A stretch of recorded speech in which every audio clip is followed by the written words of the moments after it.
face à la caméra est une vidéo réalisée par des carpistes pour des carpistes. Nous souhaitons vous démontrer que l'observation du milieu subaquatique est une activité simple, que les images, pour nous pêcheurs spécialisés, peuvent être riches en enseignements. Je m'appelle Raphaël. Je suis pêcheur et plongeur en eau douce. Je suis curieux de tout et un rien m'amuse.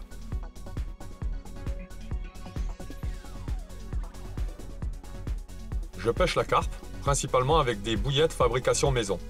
Ce n'est pas qu'elles soient meilleures, mais j'aime à croire qu'il m'est possible de réaliser des appâts adaptés à ma pêche, qui répondent aux besoins réels de la carpe en fonction du type d'eau, de la nourriture naturelle disponible et des saisons. Sans compter que cela optimise mon plaisir lors d'une capture.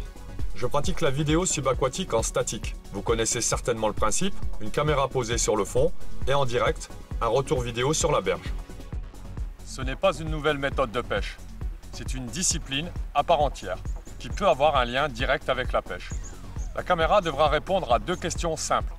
Quel intérêt portent les carpes sur mes appâts? Manifestement, certaines n'apprécient pas, mais c'est rare. Elles ont plutôt tendance à les aimer, certaines en raffolent.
La deuxième question, et pas des moindres, concernera l'efficacité de nos montages, le comportement des carpes face à différentes présentations.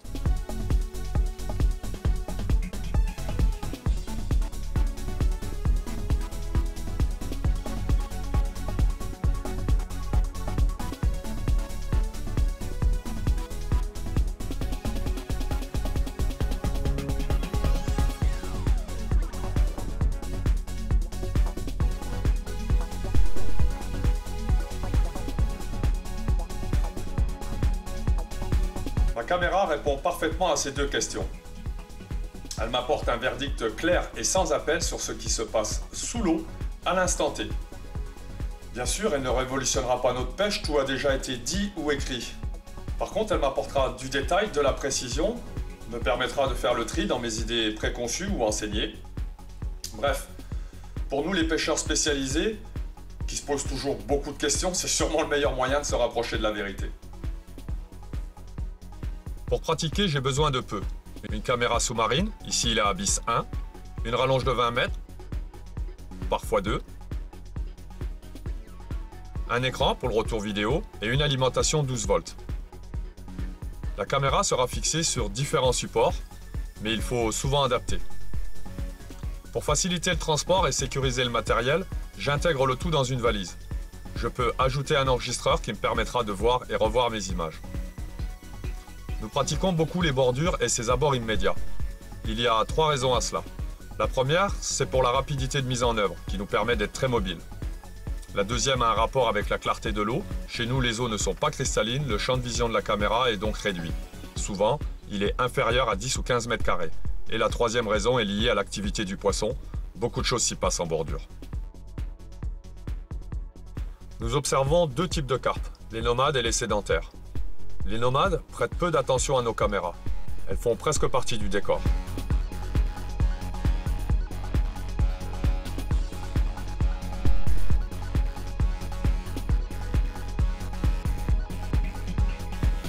Les sédentaires, elles, reconnaissent leur territoire. Il suffit de placer une caméra pour constater une réaction.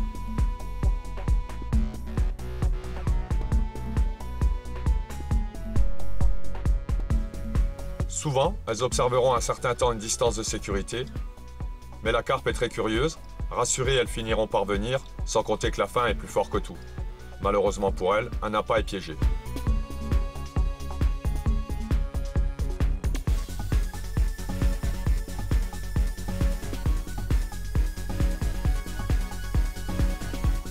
Pour optimiser nos séances vidéo sur des poissons sédentaires et très méfiants, nous pratiquons une courte phase d'accoutumance, sur le plan alimentaire et matériel. Une fausse caméra, plusieurs fois amorcée, optimisera la future séance vidéo. D'un lieu à un autre, le comportement des carpes diffère.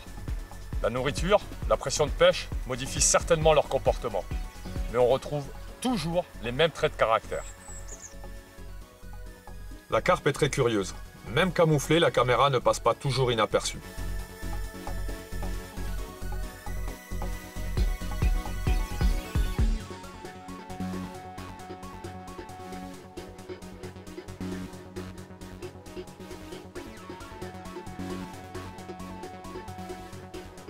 Son premier réflexe est souvent la fuite.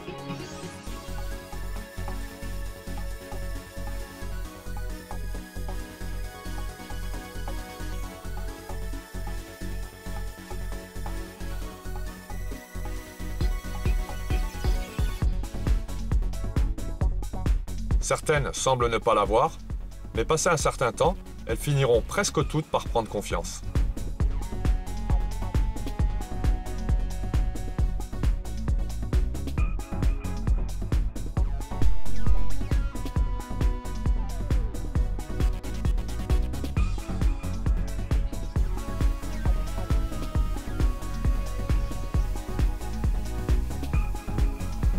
La carpe passe une grande partie de son temps à se nourrir. Elle picore, ici et là.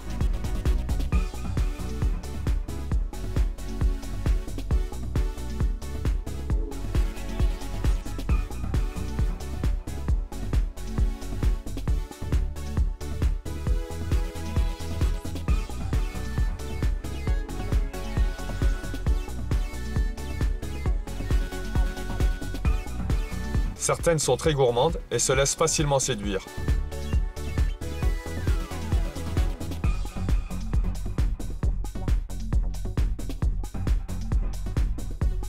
Mais restent toujours sur la défensive. Son mode de communication est basé sur le mimétisme, la réaction du groupe est immédiate.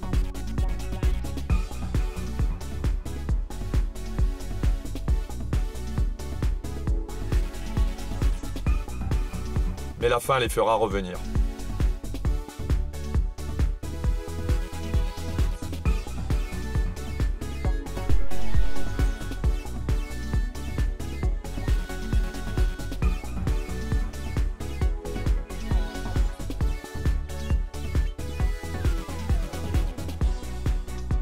Toutes n'apprécient pas, mais visite après visite, la zone sera nettoyée.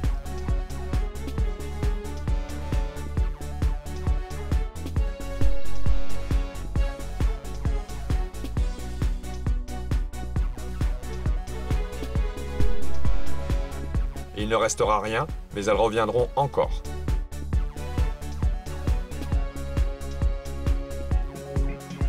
Sur un même banc, les comportements diffèrent. Certaines seront faciles à piéger, d'autres nous laisseront sans explication.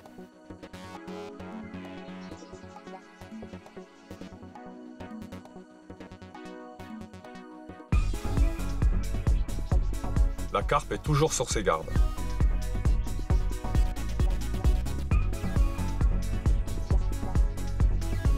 Pour satisfaire notre curiosité et filmer à longue distance, j'ai opté pour un système sans fil. Idéal également pour une perche vidéo équipée d'un mini-écran portable.